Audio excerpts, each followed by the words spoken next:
By the time our firm hit triple growth, I already knew the speech before my boss opened his mouth. He stood in the glass conference room with a grin polished so bright it could have sold ad space on his teeth. Behind him, a slide deck glowed with charts climbing like ivy after rain.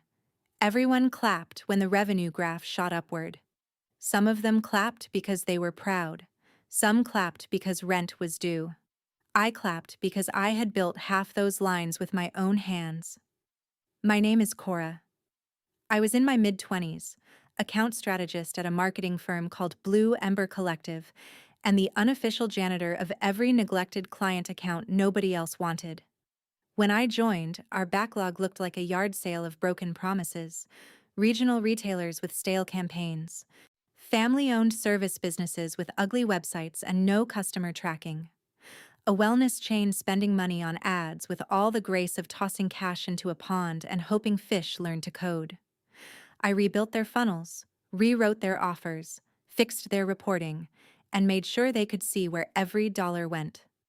I pushed referral loops, email sequencing, testimonial placement, retargeting, cleaner landing pages, better contracts with ad vendors, and a simple rule I repeated so often it became office wallpaper: never scale chaos. Fix the leak, then pour. Clients noticed. Better yet, their friends noticed. Good work travels faster than paid promotion when money is involved. One client sent two more, then one of those sent three. Soon the backlog was no longer a graveyard, it was a brag sheet. So when my boss Neil said, "We take care of our work family here," a few people actually sighed with relief. That should have been my warning. The pizza arrived with all the majesty of a sad parade. Little Caesar's boxes stacked on the break room counter. Water bottles in a metal tub. No champagne, no profit-sharing announcement, no meaningful reward for the people who had spent months dragging the company uphill by its ankles. Then came the bonus envelopes. Not for account staff, not for the creative team, not for the analysts who worked through weekends untangling client data, only upper management. I watched Vic, our operations director, pat his envelope and call it a sign that leadership mattered. I watched my coworker Lila stare at the pizza like it had personally insulted her grandmother. I watched Neil explain that bonuses were based on strategic contribution, which was rich coming from a man who still thought a conversion rate was something you caught at a hospital. I took my slice, folded it once, and let my anger cool into something cleaner. Rage is expensive when it is undirected. Strategy pays. I went back to my desk and opened every file I had touched in the past year. Performance reports, client notes, revision histories, emails showing who made what decision, who approved which campaign, who saved which account before it walked out the door. I exported my achievements to a private folder on my own device, only material I was legally allowed to keep. My resume notes, publicly visible results, emails addressed to me, and work samples stripped of confidential client data. Women are trained to be grateful before we are taught to be documented. That is a costly habit. So I documented. Then I read my employment agreement line by line. Compensation terms, bonus language, non-solicit clause, confidentiality terms, no non-compete. That mattered. A vague promise to reward hard work is fluff. A written compensation structure is leverage. If your value is real, it should survive black ink. The next morning, sometime in the early morning, Neil strutted through the office like Caesar after conquest, and I smiled at him with all the warmth of a locked safe. He thought the pizza party had settled us. It had only introduced me to the menu. People assume revenge begins with shouting. In corporate life, it usually begins with a spreadsheet. I spent the next stretch of days building mine. Not the dramatic kind with skull icons and red cells. Mine was cleaner. Client by client, I listed starting metrics, strategic changes, revenue lifts, retention improvements, referral paths, and who actually executed the work. Then I matched that against internal meeting notes where management had credited themselves for vision while the rest of us did the labor. It was a beautiful document. Precise. polite, damning. Lila rolled her chair over to my desk while pretending to ask for lip balm. "You look dangerous," she whispered. "I look billable," I said. She snorted. "Same thing, with better shoes." Lila was the designer everyone underestimated because she wore pink blazers and smiled before she eviscerated bad ideas. She had caught the same insult I had. Pizza for the workers, cash for the men with titles. Blue Ember did not have an official boys' club. It had something more slippery, a pattern. Men in management got reward tied to leadership potential. Women in execution got praise tied to team spirit. Team spirit does not pay student loans. I asked HR for the formal bonus criteria. They sent me a paragraph so vague it could have described weather. Leadership impact, long-term contribution, alignment with company goals. Not one measurable standard.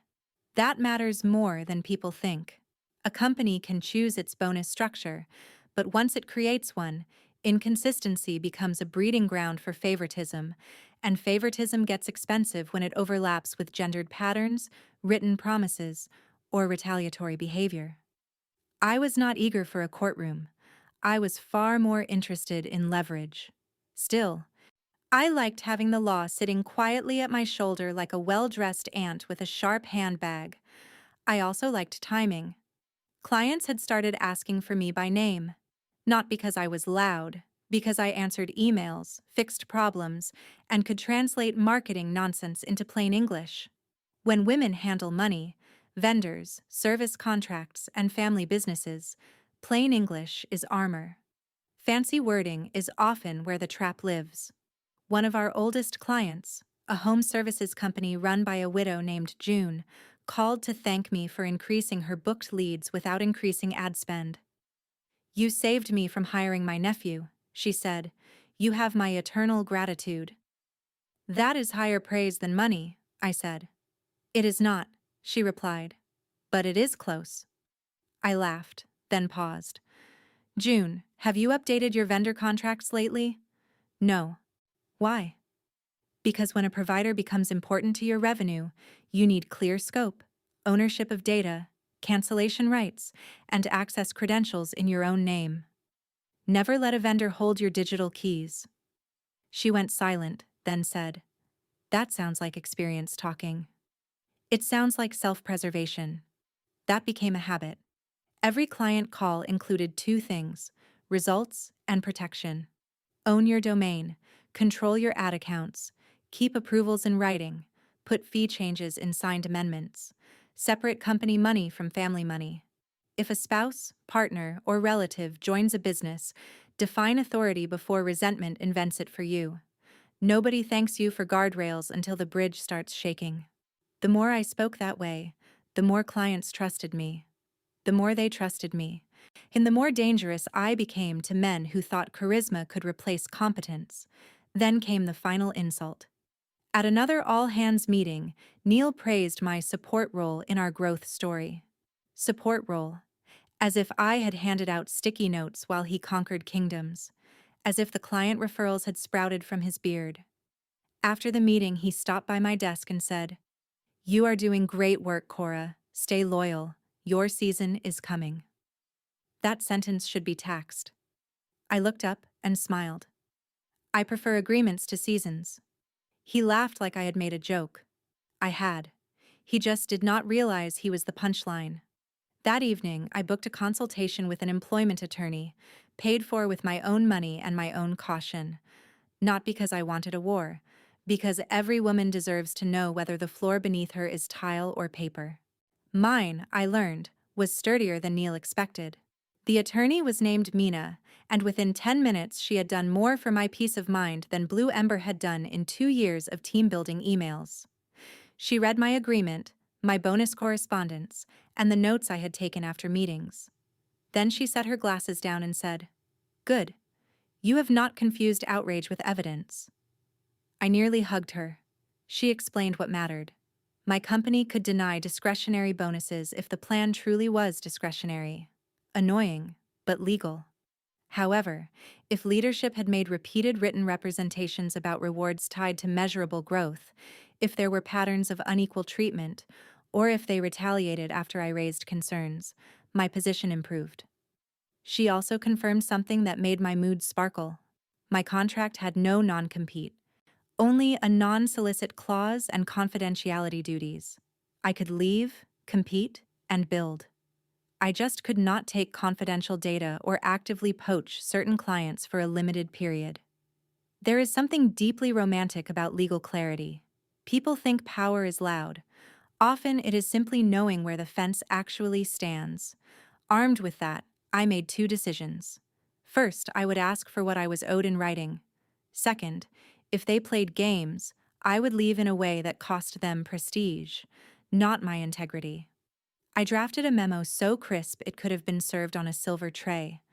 I laid out my contributions, client growth, referral impact, retention metrics, and the repeated company statements tying growth to employee reward. I requested a compensation review, a written explanation of bonus criteria, and a title adjustment reflecting the work I was already doing. No drama, no threats, just facts in heels. Neil replied with a meeting invite. Never walk into a power meeting without a paper trail. So I replied, thanking him and summarizing that I looked forward to discussing compensation tied to documented growth outcomes and role scope. Then I blind copied my personal email on the sent confirmation. Not client data, not secrets, just my own correspondence regarding my employment. Mina had approved the practice. The meeting happened sometime in the late afternoon. Neil sat with Vic and our HR manager, Dana, who had mastered the art of looking concerned while protecting the furniture. Neil started with flattery. Cora, everyone values your energy. Energy. Another word that arrives when money does not. Then came the pivot. Budget constraints, leadership layering, future opportunity, the usual corporate weather report. I slid my memo across the table. I understand constraints. I also understand revenue attribution. This company grew because neglected accounts became performing accounts, and those accounts referred new business. That work is documented. I am asking for compensation that reflects measurable value. Vic leaned back. You are young. Growth like this is a team effort. I smiled. Excellent. Then you will have no trouble explaining why only upper management received bonuses after promising to reward the people who produced the growth. Dana blinked. Neil tried another route. We need loyalty during expansion. Loyalty is wonderful, I said. Compensation is better. Silence. Delicious, nutritious silence. They offered me a title bump without money. That is corporate confetti. It looks festive and feeds nobody. I declined. Then they made their mistake. Neil suggested my attitude might affect my future there. Retaliation always sounds clumsy when men think they are being subtle. I stood, gathered my papers, and said, "Thank you. I will consider my options." By the next morning, I had already incorporated my own advisory company, Ledger Fox Strategy. Not to steal clients, to build a home for the expertise Blue Ember kept renting at a discount. Women should know this before they need it. If you are building side income or a new venture, form the right entity, separate bank accounts, keep clean bookkeeping, and never mix personal spending with business cash because messy money makes weak defenses. I was not running yet. I was laying tracks. All I needed was the spark. Blue Ember kindly struck the match for me. The spark arrived disguised as arrogance, which was Neil's preferred costume. A few days after our meeting, he announced a reorganization. My largest accounts would be redistributed so senior leadership could deepen strategic oversight. In plain English, he was taking my best clients and handing the visible credit upward while leaving me the cleanup work. This was not new in corporate life. It was merely lazy. I requested the changes in writing. He sent them. Useful man. Then I watched. One account stumbled within a week because Vic insisted on changing the offer language without testing it. Another client grew irritated when response times slowed and reporting became vague. A third emailed me directly asking why campaign performance had dipped. I answered carefully.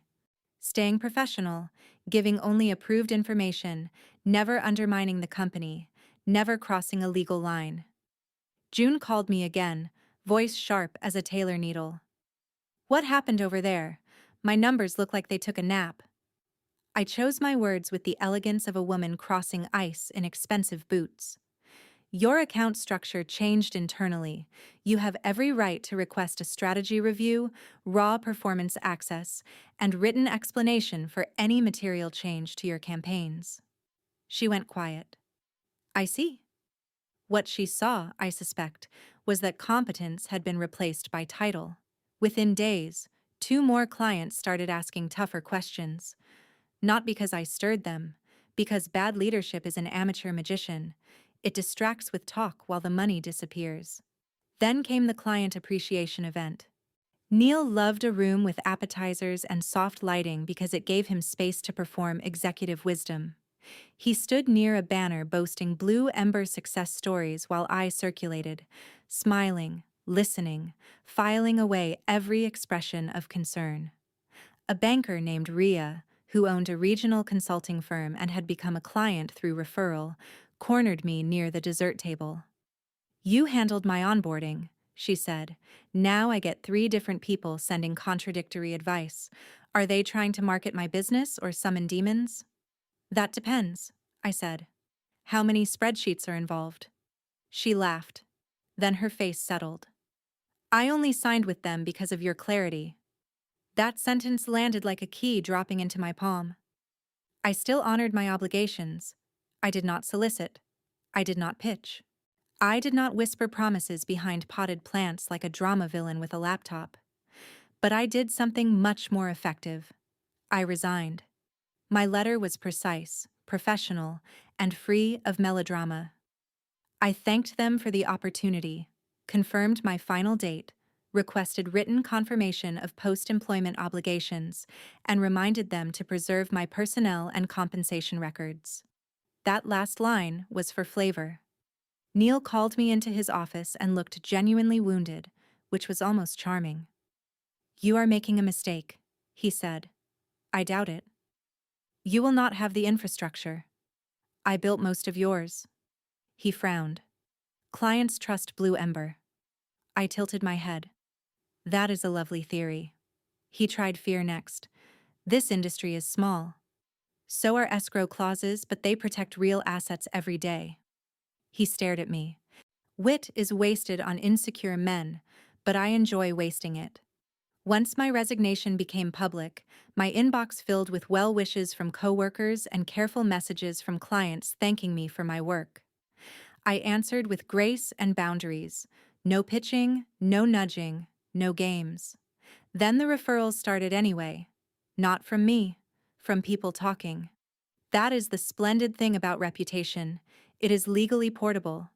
During the waiting period required by my agreement, I built Ledger Fox the proper way. Engagement letters reviewed by counsel, clear scope language, payment terms, late fee policy, ownership clauses, data access rules, emergency exit provisions. I was not just starting a firm, I was building a door women could lock from the inside. Blue Ember, meanwhile, was learning a painful lesson. If you feed your producers pizza while paying your ego's bonuses, do not act shocked when the ovens cool and the room gets very quiet. The most satisfying kind of revenge is the kind that balances a ledger. Not with screaming, not with sabotage, with receipts. By the time my post-employment restrictions expired, Ledger Fox had a waiting list. June came first, legally and gladly, after confirming her contract window had closed. Ria followed with a grin and a signed engagement letter. Then came a boutique law office, a financial planner, a real estate investor tired of being dazzled by jargon, and 2 women who ran a multi-state home care business with the kind of discipline that makes weak men develop migraines. I had not built an empire. I had built something better, a firm with standards. Every client relationship started the same way.